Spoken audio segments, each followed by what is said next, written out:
Dokter Endrina, apakah biaya menentukan kualitas? Iya. Iya? Iya, betul. Karena memang untuk mendapatkan hasil yang baik tentu peralatan harus baik.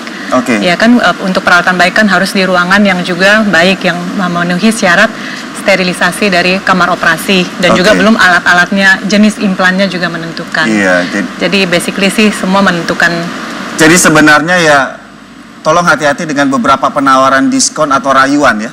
Seperti itu Alona, Nata, waktu itu nggak dirayu, Alona malah milih ya. Berarti nggak terpengaruh rayuan ya, request malah ya. Nah oke, saya punya satu bintang tamu spesial lagi yang menunjukkan beberapa hasil dari operasi yang pernah dilakukannya, yaitu Ati Kriwayati atau lebih akrab dipanggil Mpok Ati, lahir di Cirebon tahun 1956. Aktris serba bisa yang selalu mencairkan suasana dengan lawakan-lawakannya ini juga laris dari panggung ke panggung lewat lagu-lagu pop yang dibawakannya. Segudang kesibukan di dunia hiburan inilah yang mendorongnya berani melakukan suntik di beberapa bagian di wajah untuk merubah total penampilannya. Namun tanpa sadar, kecantikan instan ini hampir saja mengorbankan kesehatannya.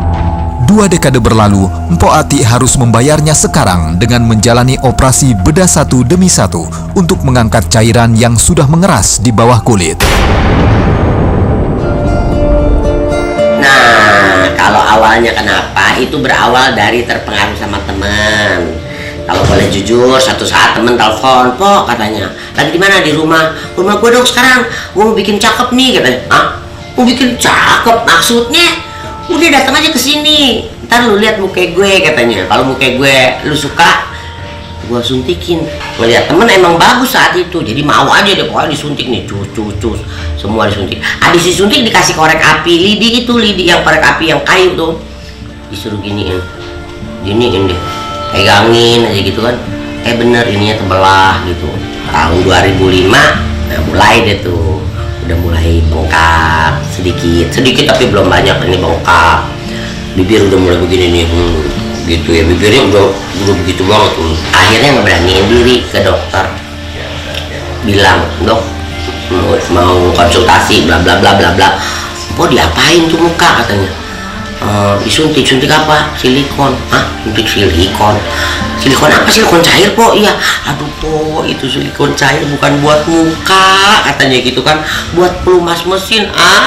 Buat pelumas mesin? Kenapa jadi ada di muka Empok gitu ya? Ya Allah, simpon itu tolol amat gitu ya.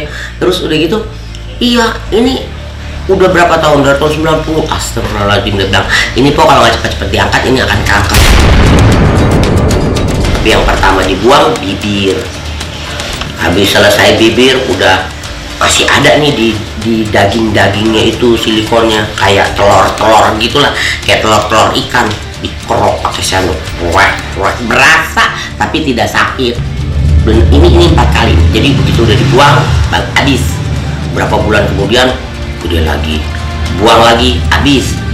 Operasi lagi, gede lagi. Ini udah 4 kali. Ini terakhir nih bulan kemarin nih, masih kelihatan jahitannya.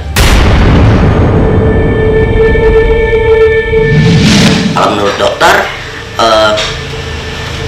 sampai kapanpun silikon itu tidak akan pernah habis sampai tutup mata. Habis dalam artian tidak akan habis 100% gitu. Walaupun dibuang lagi, dan itu tidak akan pernah habis. Katanya karena dia udah melekat di jaringan-jaringan gitu. Setelah 16 kali operasi, alhamdulillah sih yang kau rasain sehat, yang kau rasain kelihatannya yang lebih muda. Kata teman-teman juga begitu. Semua orang yang ketemu Empok, "Ih gila lu Po, udah nggak ada silikonnya, 10 tahun lebih muda." Ih cakep dong. Pak Atik, Ya. ada pesan nggak untuk masyarakat kita di rumah? Ya, pesannya pasti ada untuk masyarakat, terutama ibu-ibu dan kaum remaja yang punya niat mau suntik silikon cair, memang murah tapi cantiknya instan.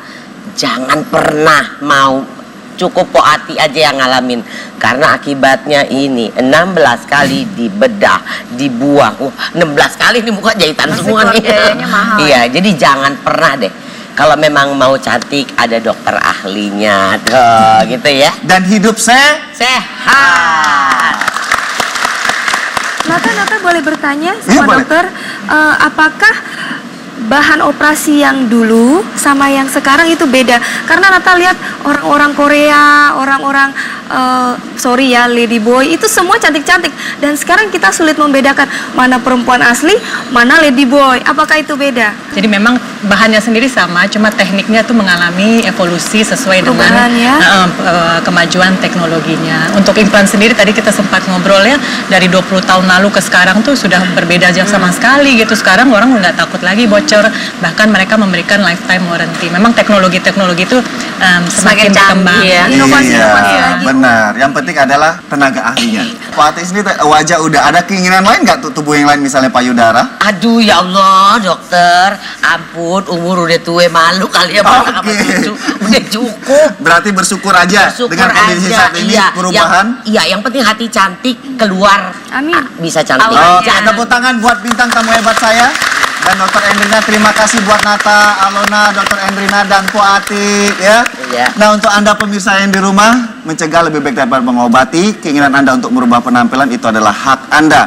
Yang penting ketahui dulu sejauh mana kualitas dari tenaga ahli dan fasilitas yang ingin melakukannya.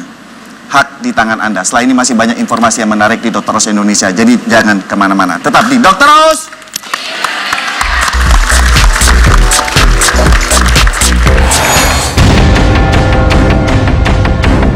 Prosedur sedot lemak untuk mempercantik penampilan. Masyarakat kita ini masih banyak berpikir bahwa prosedur sedot lemak ini efek dan resikonya. Bahkan mereka berpikir bahayanya itu sampai meninggal.